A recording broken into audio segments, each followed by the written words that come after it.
the Celts were all of Spain, France, Germany, Britain, Ireland, Scotland, all the way into Turkey and Anatolia.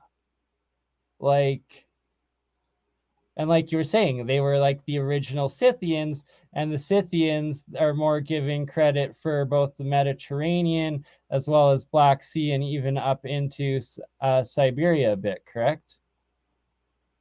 Yes. Oh, And sorry, I wanted even to all the way flip over, back even all the way over to Japan and in India, all those places. Right, exactly. Like Scythian all the way into India and Japan, you said? Well, mainstream history says that they tried to invade Japan and they failed, but one of the ships actually crashed on an island off of the west coast of Japan, and then when the Japanese military came to take them over, according to mainstream history, these Mongols took the Japanese ships and sailed back to the mainland, invaded the village, took all their wives and had children, and ended up integrating into Japanese society. Wow. So that's regardless, they definitely got their genes in there. The entire ancient old world, from the tip of the western or eastern Atlantic to the tip of the western Pacific. Yeah, and if you look at Japanese history on some of these maps, and even up until the early 1940s, they have photos in Japan that show like these Nestorian Christian type structures being in Japan, which Nestorian Christianity was spread throughout the entire Mongolian/Tartarian Empire at that time period because Nestorius was banned from the Western Christian churches. Yeah, if you pull up the map I have up, if you have to pull up the map I have up real quick too, it shows Alaska and Siberia being connected, which is what I was talking about earlier. And this map is from what? It's from 1512. Between 1577 is the guy who made it. So it shows Alaska connected to Siberia still in this time period, and it actually shows Gog Magog right here, Tibet.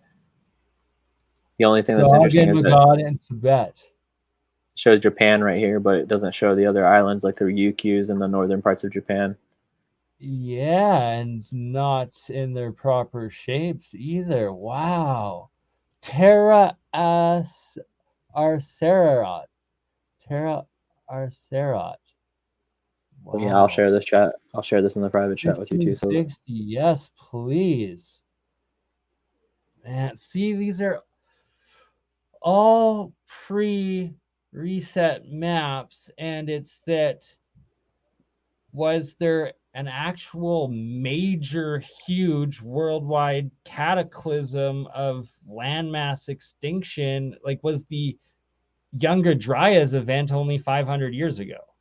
Or was there... There's something to that. I mean, look at these cities in America that we never hear anything about. Like you have Chicho, Nakuf, Granada. Canada Pro. Canada this is before. Yeah, this is before Canada was even declared. Yeah, Canada. Long before. So it's interesting. I mean, you still have like the big cities. Mexico, like down here, if you go down to Peru, you still have Cusco right here. See, Cusco, Peru is like depicted as a castle. Wow. And then it also actually shows Antarctica down here too. Finds. Oh my god. So it shows Antarctica as well. But yeah, I mean, this is what I'm saying. It's possible that these people didn't even need to take rivers and go across the ocean to get here. But even if they did have to go that route, Mindful Exposure, Sarah, she said she found something about in Portland, Oregon. There was like Mongolian skulls or something, which we need to investigate more into. What they call the Asian junker. The junker, even though it's these epic freaking sailing ships that are super efficient, and that the Asians, especially like Chinese, Japanese, whatnot, have been sailing around and like conquering the world seas with for thousands of years, and they're documented several of them sunk off of the western coast of, I believe, Oregon as well as Washington State. That they found several of them, and they just don't try to publicize it too much. and the water structure. Smithsonian map. Oh yeah, the Smithsonian. What another interesting thing about this map is there's no Great Lakes, which I find fascinating. I don't understand that. Right, so maybe it has to be pre-cataclysm. The only question is that this was more likely. So I think that there was some sort of like reset, big cataclysm sort of thing 500, 600 years ago. But I also believe that the major Younger Dry, like the time of when the world looked like this, was probably 12,000 years ago. And what they were probably doing was the king's courts and like the rulers were just copying, tracing the old surviving maps and then updating them the best they knew with like trade information and stuff like that. And that, you know, they were just putting what was known from the last ones, whether it was visited last like a couple hundred years ago or 1,000 years ago, or hasn't been visited. A lot of them haven't been visited since pre-cataclysm, most likely, and they're just living off of legends and still think that the land and tracing the land as it was beforehand. And that's why from the time of when this is throughout the 1500s, then into the 1700s, they're updating and reaccuracizing, remeasuring everything they're exploring, and that they're just sharing it amongst all of the upper monarchs or whatever, these esoterics and stuff. And that clearly nobody had been down to the southern, sailed around South America up until 500 years ago, until Columbus, or the Columbus time frame of the Spaniards starting going there, and then they redrew it again. But anything before then shows that nobody in the West had been there. And if the Moors, the Moorish, the Tartars, and all of the opposing society, civilization, and people, world civilization, traders, travelers, and everything, that they kept their knowledge, their maps, and their civilization that was still there and living, hidden and secret and like suppressed from the Western world and the Western powers until Rome came in. What was the Roman Empire rebranded as the Jesuit Catholic order of missionaries that genocided and destroyed and raped and pillaged all the golden treasures of these old civilizations, while completely wiping out all of their knowledge, tradition, society, and history of what was known and accepted before of prior higher advanced civilizations. Well, that's where the flamenco work kind of comes into play, even though everything in his books is, I don't believe nearly all of it, but he does have some points where he talks about history being created between the 16th and 19th centuries, modern history, because it doesn't make sense that these people would have control this entire time, and we have maps that reveal this information before they came to control. But it also is suspicious that they would allow these maps to be public. And one thing I noticed real quick is just in Saudi Arabia, you have this thing called Lima, which doesn't exist anymore at all, which would be similar to Lima, Peru. If you look up Lima, Saudi Arabia, it doesn't even exist at all. But let's go down here to South America. You still have Cusco on this map, and you have Caracas. Wow. Like, but yeah, I mean, this is overall, I mean, it's pretty accurate, so I don't understand why they would.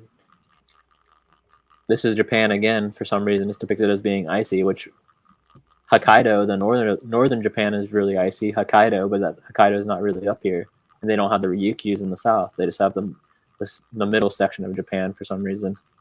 But same thing as the last map we were looking at. It has Gog Magog right here. It has the Tonton Tinuk right here. The same city names. A couple of them are missing in Central North America, but this map was between the 1500 and 1565. The other one was between 1500 and 1575. So, I mean, either they're basing these off of older maps or people are actually out here doing their thing. Right? Overall, it's pretty accurate, though. I mean, you have Cuba, you have... No shit, hey? Like, it's just...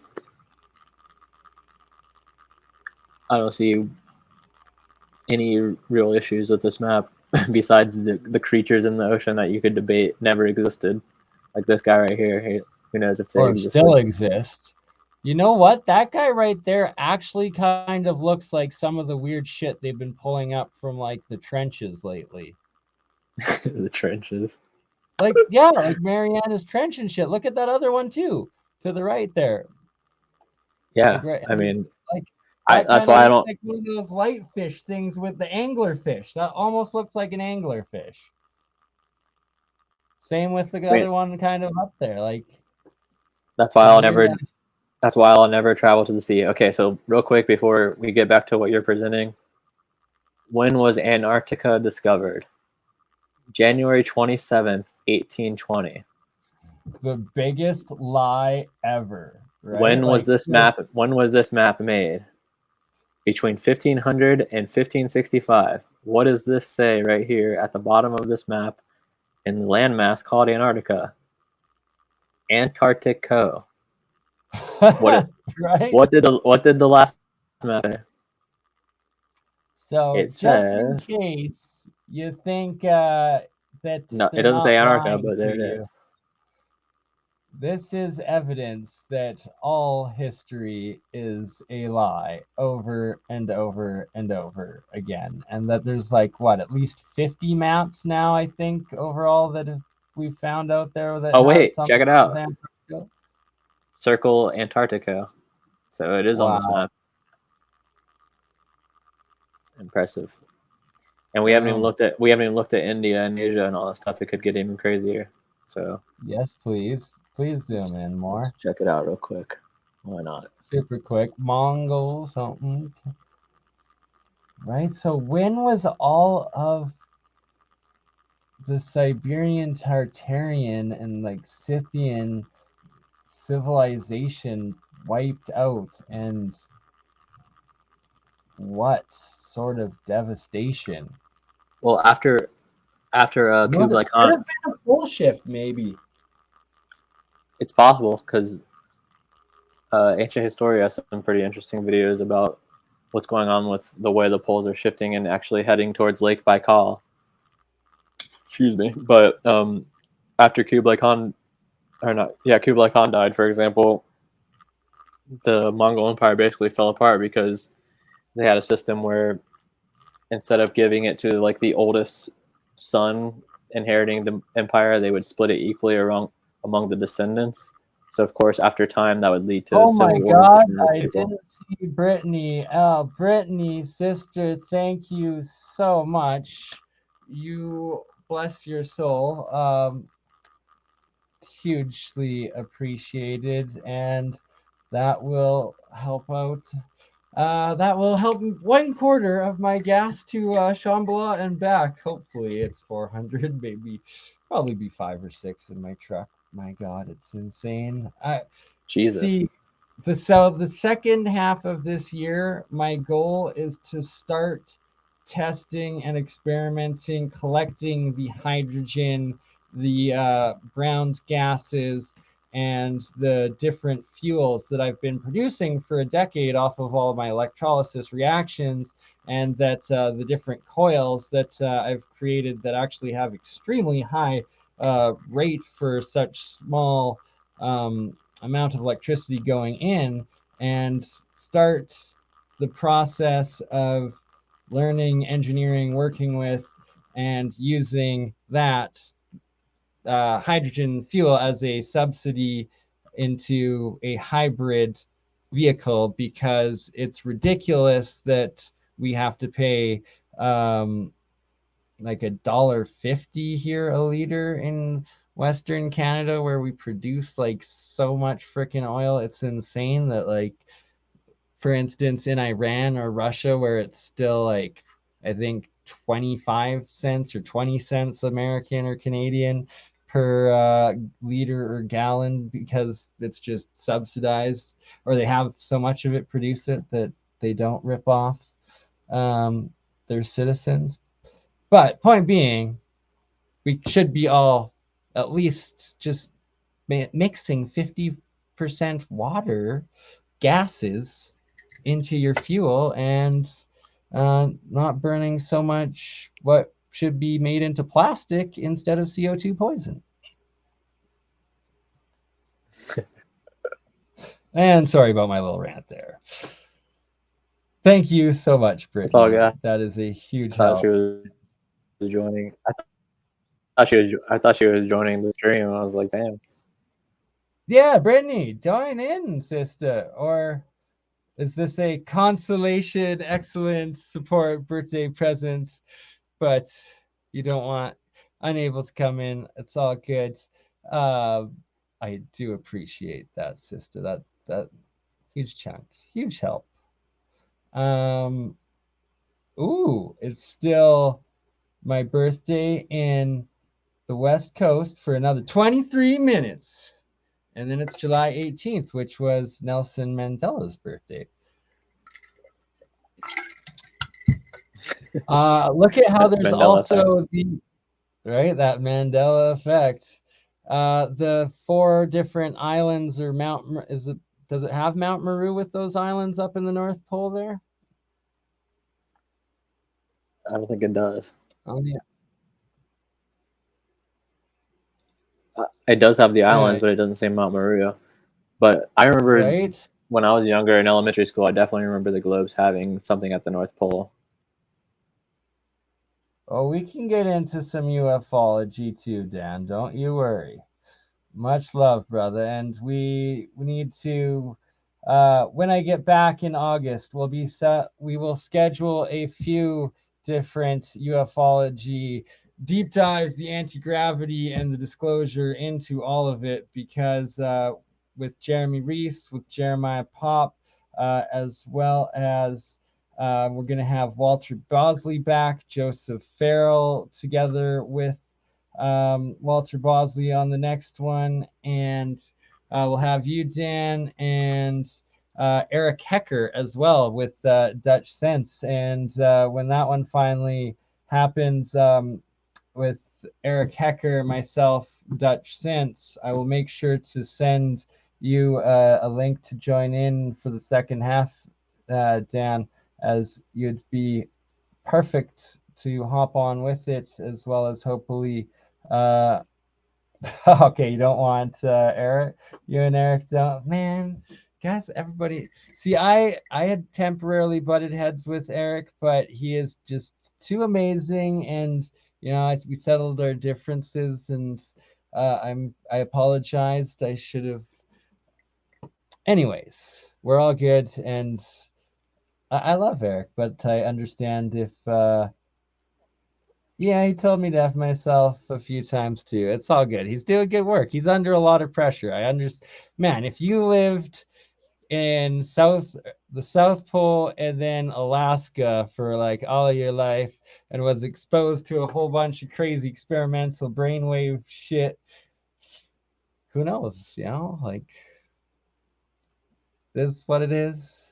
Love the guy. Love you, Dan. And we'll be doing several UFO and over Unity, anti-gravity, and disclosure streams in the future, or in August. Sorry. Definitely get you with Jeremy, Joseph Farrell, Jeremiah, and Walter Bosley. And this is yet another map. This is no, it's not Arabic because it's Spanish. And see, that's a huge thing with that 500 years is. Sorry? It's Italian, but